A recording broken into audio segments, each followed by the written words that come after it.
হ্যাঁ, 21 জুন পর্যন্ত না 21শে জুন পর্যন্ত এক্সটেন্ড করেছে, 18 তারিখে রেখেছে রেগুলার বেঞ্চে। আজকে মহামান্য প্রধান বিচারপতি না থাকার জন্য তার অ্যাসাইনমেন্ট যার ছিল ডিভিশন বেঞ্চ, মাননীয় বিচারপতি হরিশ টান্ডনজি এবং মাননীয় বিচারপতি হিরণময় ভট্টাচার্য, এদের বেঞ্চ এবং লাইফ প্রপার্টি মানুষের অগ্রাধিকার দিয়েছেন। এবং যে কমপ্লেনগুলো হয়েছে, রাজ্য জুড়ে প্রায় 10,000-এর মতো কমপ্লেন হয়েছে।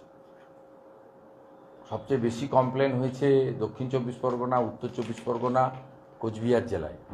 এর বাইরেও সমস্ত জেলায় কম বেশি কমপ্লেন রয়েছে।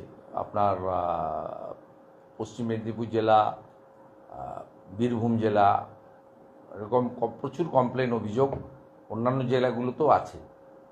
এবং সব জায়গায় একটা থ্রেটনিং চলছিল যে 19 তারিখে কেন্দ্রীয় ফোর্স চলে গেলে তারপরে মৃত্যুর মিছিল হবে 21 সালের মতো, সরাসরি হুমকি দেওয়া হচ্ছিল। এবং সেই কারণে আমরা উদ্গ্রীব ছিলাম। আর কেন্দ্রীয়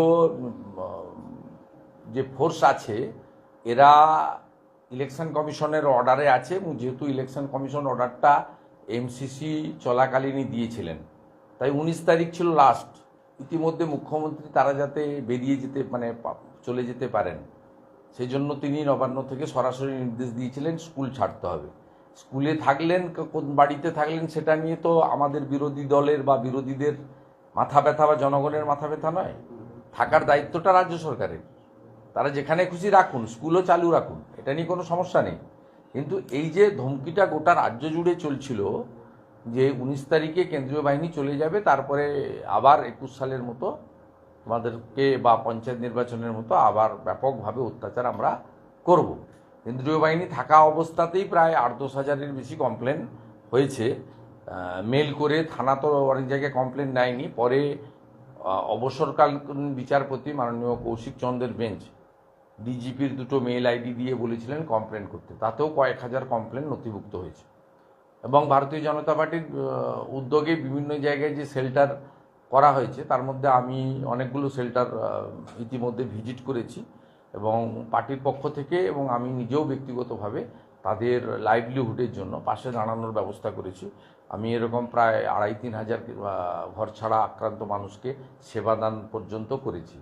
তা সেক্ষেত্রে আজকে আমি বাধ্য হয়ে সোমবার দিন ফাইল করেছিলাম, অন্য অনেকে করেছিলেন। আবার একটা পিটিশনও ছিল যে স্কুল থেকে কেন্দ্রীয় বাহিনী সরিয়ে দেওয়া হোক। সে করতেই পারে যে কেউ। সব মিলিয়ে আজকে প্রধান বিচারপতি মহোদয়ের বেঞ্চে এটা 1 নম্বরে ছিল। তিনি না বসার জন্য তার যে অ্যাসাইনমেন্ট যিনি পেয়েছিলেন তিনি লিভ গ্র্যান্ট করেন, এবং তিনি এবং তার যে সহযোগী মাননীয় বিচারপতি ছিলেন তারা হিয়ারিং করার পরে তারা মানুষের প্রপার্টি, অ্যাসেট এটাকে অগ্রাধিকার দিয়ে 21 তারিখ পর্যন্ত সেন্ট্রাল ফোর্স থাকবে এক্সটেন্ড করেছেন। এবং 18 তারিখে রেগুলার বেঞ্চে এই মামলার হিয়ারিংয়ের জন্য বলেছেন। এবং সাথে সাথে যত অভিযোগ হয়েছে থানা স্তরে এবং ডিজিপি স্তরে ফিজিক্যালি বা মেলের দ্বারা, সমস্ত অভিযোগের একটা অ্যাকশন টেকেন রিপোর্ট এজিকে ডাইরেকশন দিয়েছেন জমা দেওয়ার জন্য। এবং এটা কন্টিনিউয়াস প্রসেসের মধ্যে থাকবে। আমরা চাই যে কেন্দ্রীয় নিরাপত্তা বাহিনী এখানে আরও বেশ কিছুদিন থাকুক এবং প্রত্যেকটা অভিযোগের তদন্ত সাপেক্ষে ব্যবস্থা নেওয়া হোক। এবং যারা বাড়ির বাইরে আছে, প্রায় 5-6 হাজার 7 হাজার মতো মানুষ বাড়ির বাইরে আছে, কেউ আত্মীয়র বাড়িতে, কেউ অন্য রাজ্যে, কিছু শেল্টার শিবিরে, বিভিন্ন জায়গায় ভারতীয় জনতা পার্টির কার্যালয়ে বা অন্যান্য জায়গায়, আশ্রমে অনেক জায়গায় আছেন, অতিথিশালায়, তারা যাতে নির্ভয়ে বাড়ি ফিরতে পারেন সেই ব্যবস্থা প্রশাসনের পক্ষ থেকে করা হোক, এটা আমরা চাইছি। এবং ভারতীয় জনতা পার্টির যারা জেলা স্তরে কার্যকর্তা আছেন বা যারা গত নির্বাচনে লড়েছিলেন, যাদের এলাকা সাফার করেছেন, তারা প্রত্যেকে চেষ্টা করছেন আমি রাজ্যের বিরোধী দলনেতা হিসেবে রাজ্যের শাসক দলের দ্বারা আক্রান্ত প্রত্যেকটা মানুষের পাশে দাঁড়ানোর আমার যেটুকু সীমাবদ্ধ ক্ষমতা আছে, অসীম ক্ষমতা নেই, তার মধ্যে আমি দাঁড়ানোর চেষ্টাও করেছি। আমি তাদের এলাকা পর্যবেক্ষণও করেছি, লিগ্যাল ব্যাটলও করেছি। ভবিষ্যতে সাংবিধানিক দায়িত্বে যারা আছেন তাদের কাছে নিয়েও আমি আক্রান্ত মানুষজনকে নিয়ে পৌঁছানোর চেষ্টা করব। একুশের পোস্টপল 21-এর যে বিধানসভা সেই একই কায়দায় তো দেখা যাচ্ছে, মানে সেম পোস্টপল ভায়োলেন্স। এবারে কায়দাটা একটু অন্যরকম।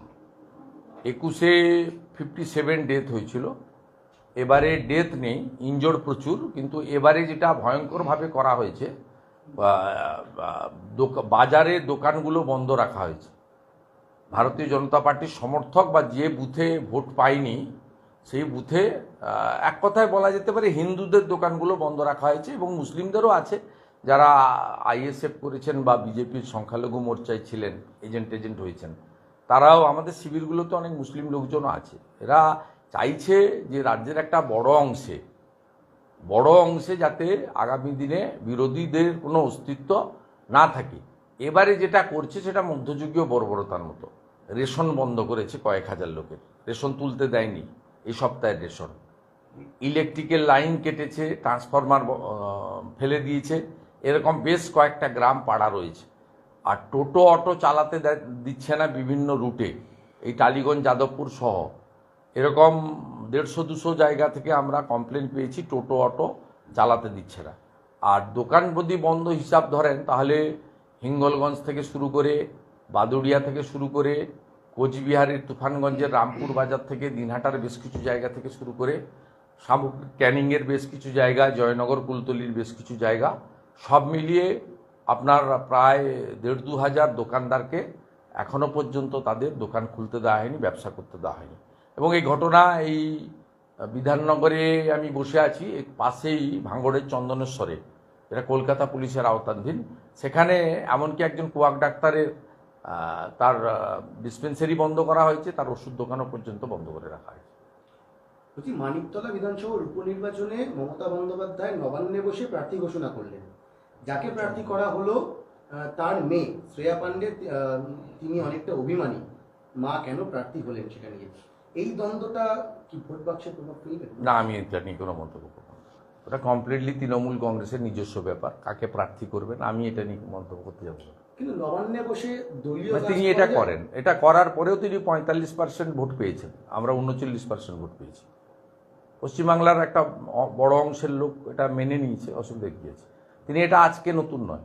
আমি যখন মৌসুম বেনজির নূরকে নিয়ে এসেছিলাম জয়েন করাতে, দেখা করাতে, বললাম আমি এখানে জয়েন করিয়ে দিচ্ছি, আমি ছিলাম সাক্ষী। আমাকে দায়িত্ব দেওয়া হয়েছিল মৌসুমকে জয়েন করানো।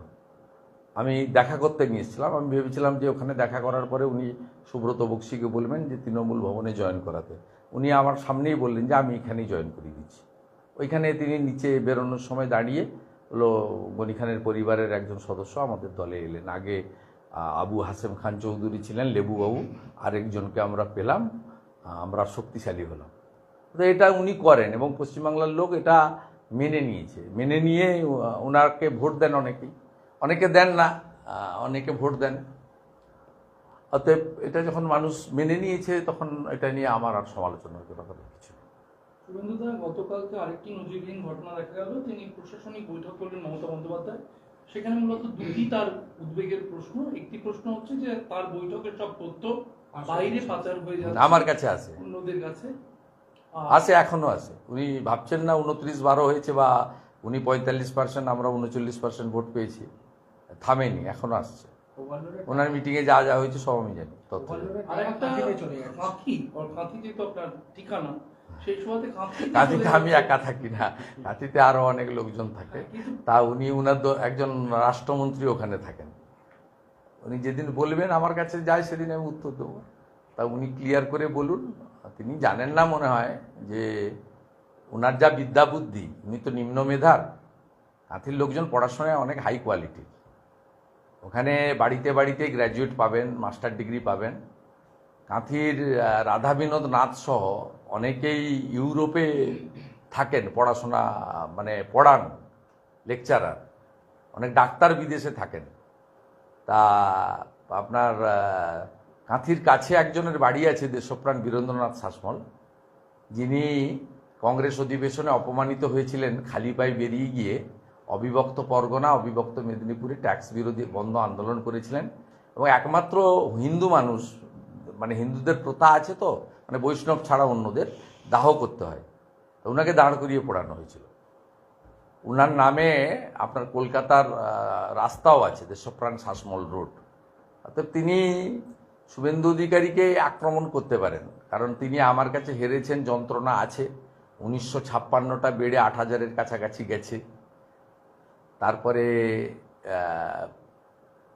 আমার জেলাতে কার্যত শূন্য করে দিয়েছি উনার পার্টিকে আমি। 16টার মধ্যে 15টা বিধানসভায় লিড আছে। তা সব মিলিয়ে উনি কিছুতেই না পারছেন ভোটে আমাকে হারাতে, না পারছেন ব্যক্তিগতভাবে আমাকে থামাতে। এই কারণে উনি রাগ, হিংসা আর প্রতিহিংসার বশবর্তী হয়ে এগুলো করছেন। কিন্তু কাঁথিকে দয়া করে অপমান করবেন না।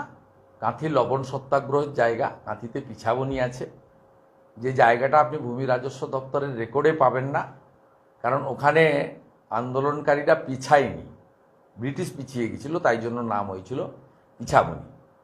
মমতা ব্যানার্জির পরিবারের কেউ স্বাধীনতা আন্দোলনে অংশগ্রহণও করেননি, জেলও খাটেননি। আমার পরিবারের বিপিন অধিকারী স্বাধীনতা সংগ্রামে আন্দোলনে ছিলেন এবং ব্রিটিশের জেলও খেটেছেন।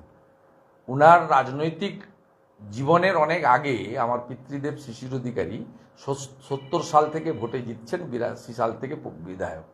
তা স্বাভাবিকভাবে তিনি এই ধরনের কথাবার্তাগুলো যত বলবেন তত অন্তত আমার এলাকাতে উনি নিশ্চিহ্ন হয়ে যাবেন এবং মানুষ তত বেশি করে আমার সঙ্গে থাকবেন। আমি ওনাকে ধন্যবাদ জানাবো যে উনি হলদিয়ায় গিয়ে আমাকে আক্রমণ করেছিলেন, তাই হলদিয়ায় 21,000 ভোটে ওনার প্রার্থী হেরেছেন।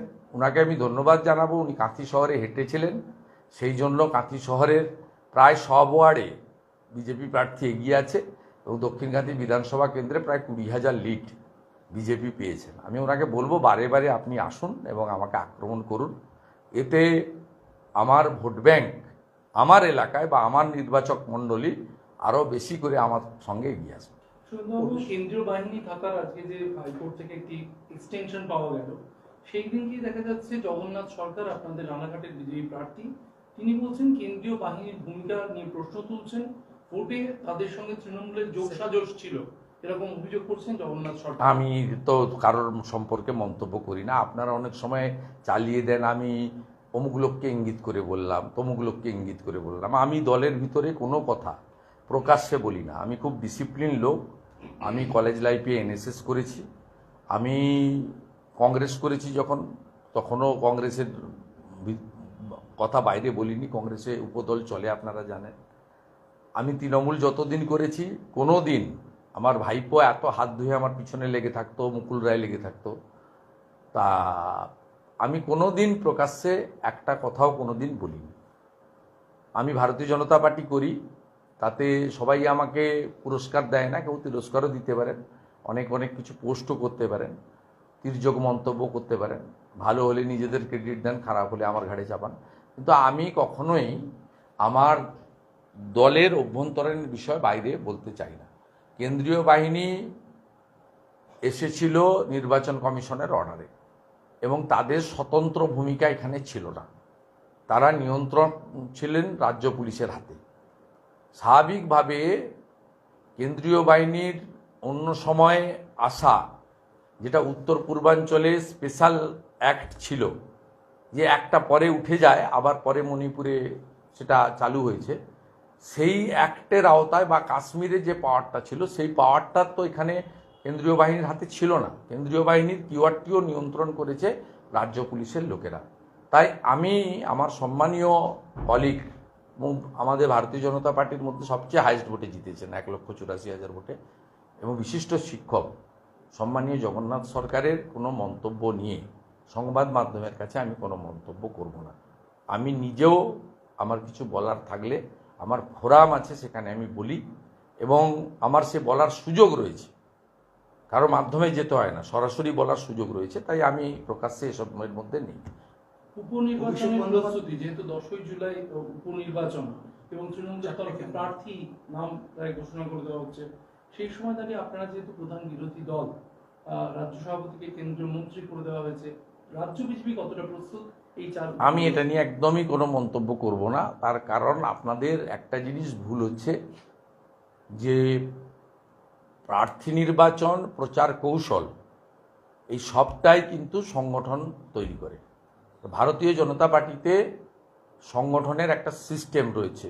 আমি রাজ্যের কোর কমিটির সদস্য, 15 জন না 18 জন আছে। সেই কোর কমিটির মিটিংয়ে যদি ডাকে, সেখানে যদি আমাকে কিছু বলতে বলা হয় বা আমি মনে করি যে বলবো বা সাইলেন্ট থাকবো, অনেক সময় সাইলেন্ট থাকি, আর অনেক সময় বলার যদি প্রয়োজন মনে করে বলি, আবার জিজ্ঞেস করলেও নির্বাক থাকি না, উত্তর দেওয়ার চেষ্টা করি। তা সেখানেই বলবো, কিন্তু আমি এটা নিয়ে সামগ্রিকভাবে পার্টিকে প্রতিনিধিত্ব করি না, সংগঠন করে। এটা নিয়ে জানতে গেলে আমাদের প্রধান মুখপাত্র শ্রমিক ভট্টাচার্যের কাছ থেকে জানতে হবে, যিনি প্রত্যেক দিন সাংবাদিকদের সামনে থাকেন। এটা নিয়ে জানতে গেলে কনসার্নিং জেলার যারা সভাপতিরা রয়েছেন তাদের কাছ থেকে জানতে হবে।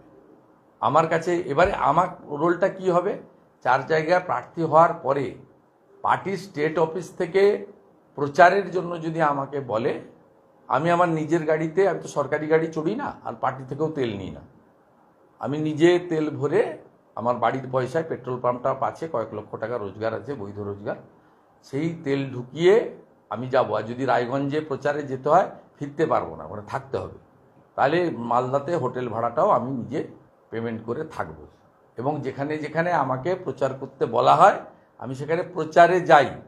সংগঠিত করার কাজটা আমার নয়, কেবলমাত্র আমার জেলাতে পার্টির সংগঠনের লোকেরা, তারা রাজ্যের নির্দেশিকাও যেমন পালন করেন, আমার পরামর্শটাও মেনে চলেন।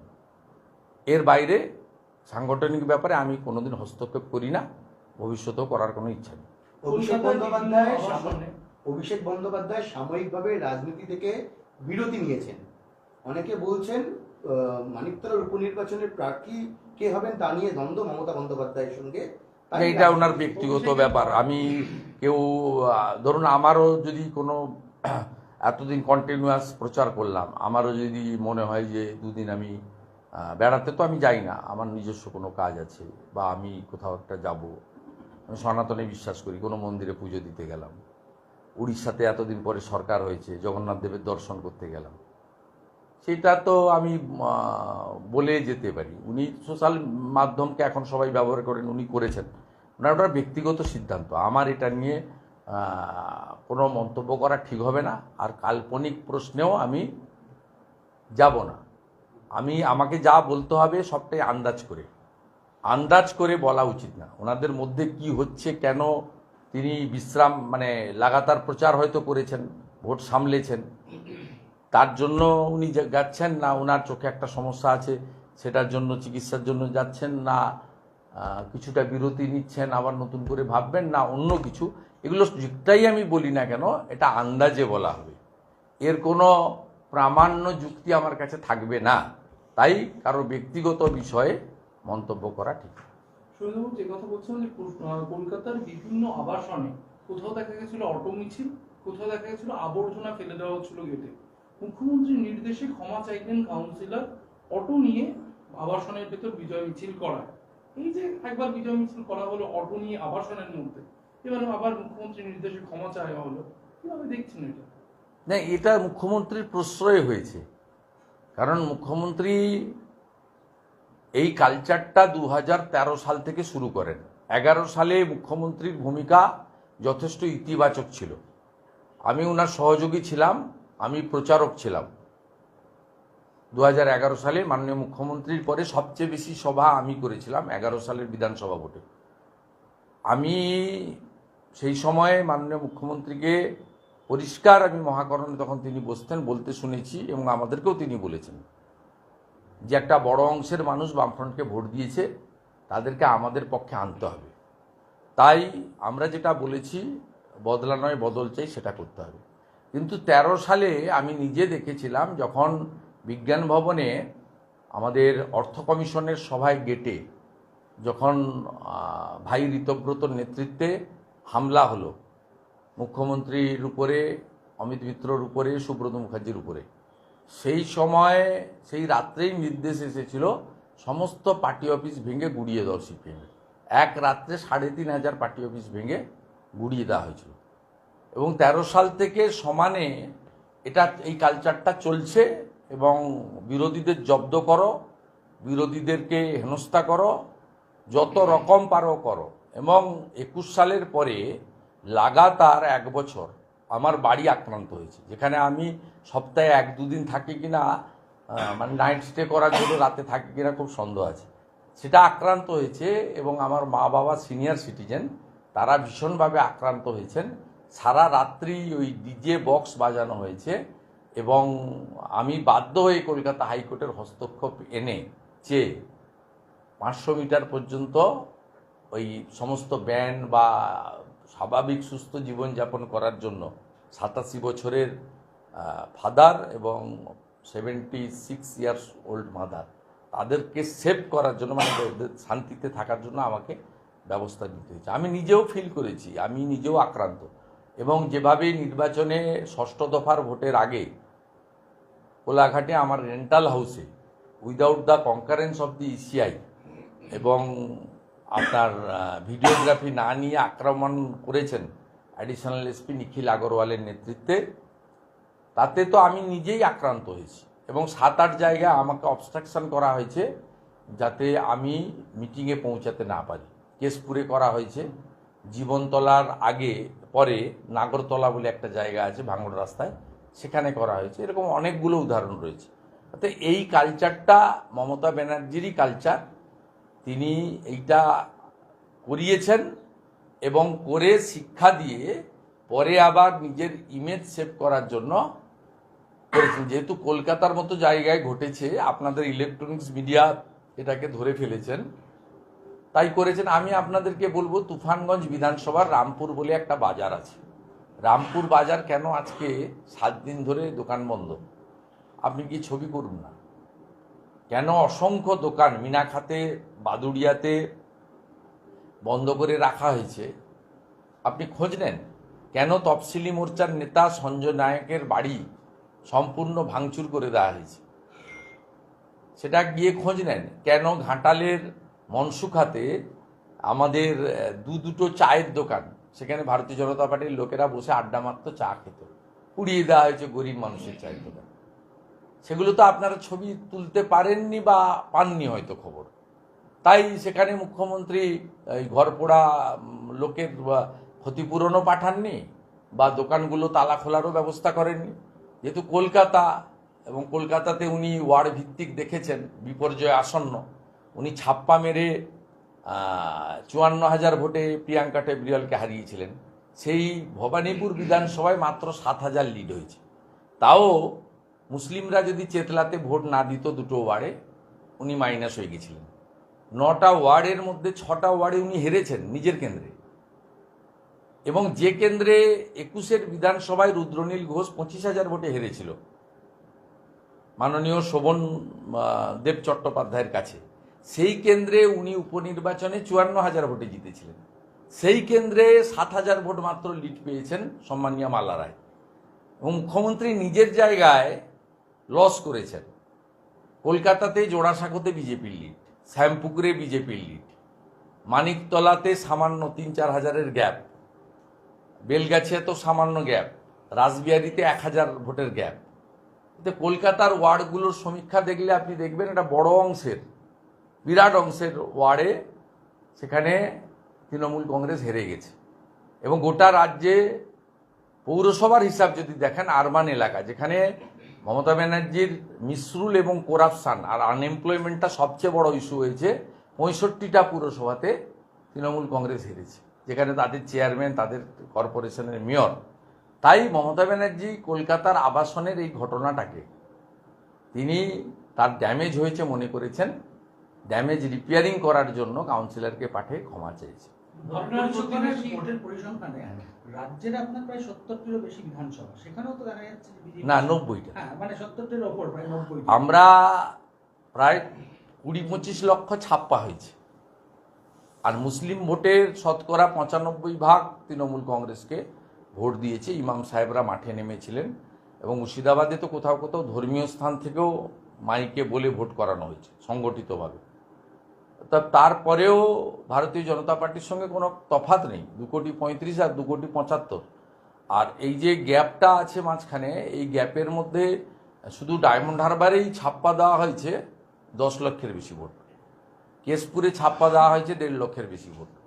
ক্যানিং পূর্ব, ক্যানিং পশ্চিম, ভাঙড়ে অন্তত 3 লক্ষ ভোট ছাপ্পা মারা হয়েছে। এরকম গোটা রাজ্যে হিসাব করলে যে অন্তত 25 লক্ষ ভোট ছাপ্পা দেওয়া হয়েছে, অন্তত 15 থেকে 20 লক্ষ হিন্দু ভোটারকে ভোট দিতে দেওয়া হয়নি, আটকে দেওয়া হয়েছে। এই অসংখ্য গ্রাম আছে, আপনি যদি কালকে ক্যামেরা নিয়ে যান, গ্রামের লোক বলে দেবে যে আমরা ভোট দিতে পারিনি। অতএব স্বাভাবিকভাবে সামগ্রিকভাবে ভোটের সংখ্যার নিরিখে, ভোটের পার্সেন্টেজের নিরিখে খুব একটা তফাৎ তৃণমূল কংগ্রেসের সঙ্গে নেই।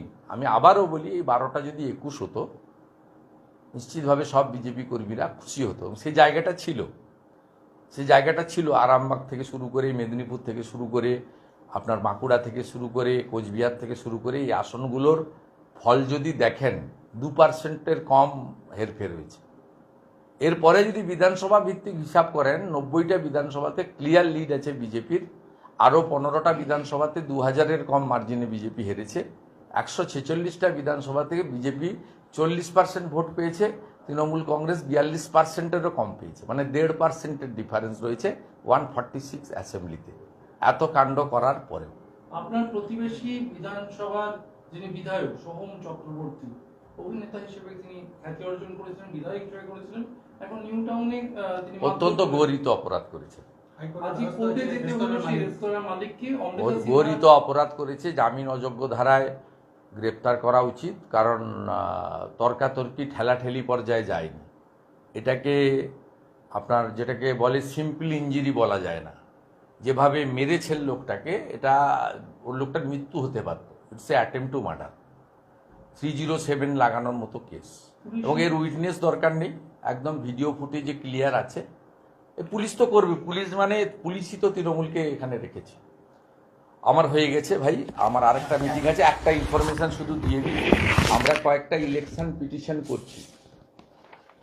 আমি বলেছিলাম আপনাদের বুধবার দিন জানাবো, আজকে বুধবার জানিয়ে দিচ্ছি। আমরা আগামী সপ্তাহে সোমবার কোর্ট বন্ধ আছে, মঙ্গল বুধবারই ফাইল করছি। হিরণময় চট্টোপাধ্যায় ঘাটালে তিনি ইলেকশন পিটিশন করছেন 1951 সনে পিপলস অ্যাক্ট দিয়ে। ওই ওনার কেশপুর এবং সবঙ্গের উনি প্রচুর তথ্য, রিপোর্ট ইত্যাদি দিয়ে ইলেকশন পিটিশন করছেন। এবং তৃণমূল শুনে রাখুন, এই ইলেকশন পিটিশনটা 4-5 বছর ধরে ঝুলবে না, 6 মাসের মধ্যে যাতে ডিসপোজ অফ হয় সেই ব্যবস্থা আমরা করছি। রেখা পাত্র মহোদয়া করছেন ইলেকশন পিটিশন, কারণ যে আইনে দেবাশিস ধরের নমিনেশন বাতিল করেছেন, সেই একই আইনে হাজি নুরুলের বাতিল হওয়ার কথা। আমরা প্রপারলি অবজেকশন দিয়েছি, অবজেকশন ওভাররুল করা হয়েছে, এন্টারটেন করা হয়নি। তাই হাজি নুরুলের নমিনেশন বাতিল করার জন্য আমরা রেখা পাত্র মহোদয়া করছেন। অভিজিৎ দাস ববি ডায়মন্ড হারবার, তিনিও সিসিটিভি ওয়েবকাস্টিং, সিসিটিভি ফুটেজ তার সেন্ট্রাল ফরেন্সিক ল্যাবে তদন্ত, এবং তদন্ত রিপোর্ট যদি পক্ষে আসে, এন্টায়ার ইলেকশন প্রসেস বাতিল করে সিবিআই ইনভেস্টিগেশন করার জন্য তিনি ইলেকশন পিটিশন করছেন। আর ইলেকশন পিটিশন করছেন ডাক্তার অশোক কান্ডারি।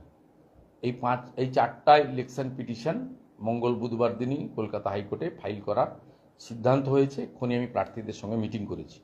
সাথে সাথে আরেকটা বিষয় আমাদের নোটিশে এসছে। আমি শনিবার দিন কোচবিহার যাব, ফিরে এসে আপনাদের তথ্য আরও দিতে পারবো। 18 রাউন্ড পর্যন্ত মাননীয় নিশীথ প্রামাণিক এগিয়েছিলেন, 19-20 রাউন্ডে তাকে হারিয়ে দেওয়া হয়েছে। এবং খুব আশ্চর্য হয়ে যাবেন, যেটা কোনো এই জয় পরাজয়, দিল্লির সরকার, রাজ্যের ফল নিয়ে আপনারা সবাই ব্যস্ত হয়ে গেছিলেন, আমরাও ব্যস্ত হয়ে গেছিলাম, সবাই মিলে ওভারলুক করে গেছি আমরা।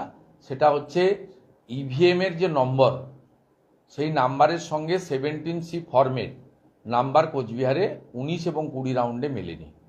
এবং এর জন্য যারা প্রতিবাদ করেছিলেন, ভারতীয় জনতা পার্টির 2 জন গণনা এজেন্টকে হলের মধ্য থেকে গণনা শেষ হওয়ার আগে জেলা শাসকের নির্দেশে পুলিশ গ্রেপ্তার করে। তারা 5 দিন জেল খেটে গত পরশুদিন বেল পেয়েছেন। আমরা কোচবিহারের বিষয়টাও খোঁজ খবর নিচ্ছি। যেহেতু 30 দিনের মধ্যে ইলেকশন পিটিশন করতে হয়, আমাদের হাতে কিছুটা সময় আছে। আপাতত 4টি ইলেকশন পিটিশন মঙ্গল বুধবারের মধ্যে হাইকোর্টে হচ্ছে। আর কোচবিহারের ব্যাপারেও আমরা যে তথ্যগুলো পেয়েছি, এই তথ্য সমর্থনে কাগজপত্র, ডকুমেন্ট জোগাড় করে সেটা নিয়েও আমরা যাব। ইভিএমের নাম্বারের সঙ্গে প্রিজাইডিং অফিসারের দেওয়া 17C ফর্মের নাম্বার বহু বহু ইভিএমে কোচবিহারে মেলেনি, এটা রাজ্যের হয়তো অন্য জায়গায় হয়েছে। তাই এইটা নিয়ে আমরা এবং প্রতিবাদকারী গণনা এজেন্টকে গণনা কেন্দ্র থেকে জেলা শাসকের নির্দেশে পুলিশ গ্রেপ্তার করেছে হল থেকে, বিফোর কাউন্টিং। এটা করতে পারেন না। যাদের গ্রেপ্তার করেছে তাদের পরিবার, তাদেরকে দিয়ে রিটও করাবো কলকাতা হাইকোর্টে, এবং ইলেকশন পিটিশনের জন্য নিশীথ প্রামাণিক মহোদয়কে আমি বলেছি, তিনি যা যদি মনে করেন তিনিও এগোবেন, আর বাকিটা আমি শনিবার গেলে ওখানে কথা বলবো। অশোক কান্ডারির অভিযোগ কি? অশোক কান্ডারির অভিযোগও same, CCTV footage, web casting, এবং একই ব্যক্তি ভোট দিয়েছেন, এবং যেখানে থাম্ব ইমপ্রেশন নেওয়া হয়েছে ওই সিগনেচার বা থাম্ব ইমপ্রেশনকে ফরেন্সিক করার জন্য তিনি চেয়েছেন। কারণ ক্যানিং পূর্ব পশ্চিমে ক্যানিংয়ে ব্যাপকভাবে জাল ভোট দেওয়া হয়েছে, ব্যাপকভাবে 1,70,000 60,000 করে এক একটা সিটে লিড হয়েছে। বাসন্তীর বড় অংশে করেছে।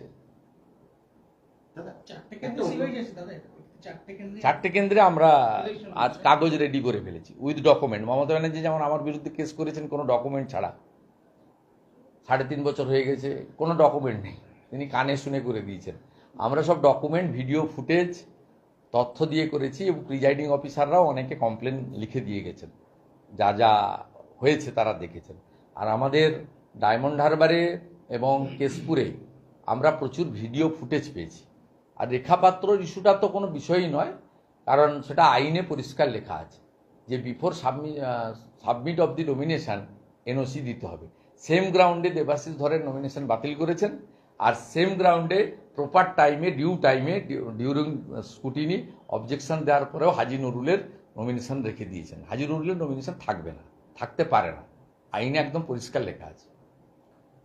দাদা, একটা এই রাজনীতির বাদ দিয়ে অন্য প্রসঙ্গ, নিট পরীক্ষা, নিট ইউজি, মানে মেডিকেলের স্নাতক স্তরে যে প্রবেশিকা পরীক্ষা, সেটা নিয়ে একটা অভিযোগ আসছে। সুপ্রিম কোর্টে মামলা দায়ের হয়েছে। পরীক্ষার্থীদের একটা বড় অংশ তারা বলছে আরেকবার দরকারে পরীক্ষা নেওয়া হোক স্বচ্ছতা বজায় রাখার জন্য, কারণ এটা জীবনের অন্যতম বড় একটা পরীক্ষা। আপনার অভিমত কি? আমি না জেনে বলবো না, আমি শুনলাম আপনার কাছ থেকে প্রথম। আমি মাননীয় শিক্ষামন্ত্রী ধর্মেন্দ্র প্রধানের সঙ্গে আমার খুব ঘনিষ্ঠ যোগাযোগ আছে, আমরা দু ভাই। নন্দীগ্রামের নির্বাচনে উনি আমাকে থেকে সাহায্য করেছেন। আমি ওনাকে ফোন করবো একবার, উনি আজকে ব্যস্ত ছিলেন, উড়িষ্যায় সরকার হলো, কালকে ফোন করে জেনে দেখছেন। নিটটা নিয়ে হ্যাঁ, আমাকে জানতে হবে, না জেনে শুনেই বলবো না। কানে হাত দিতে হয় আগে, টাকের পিছনে ছুটতে নেই। চা কফি হয়ে গেছে?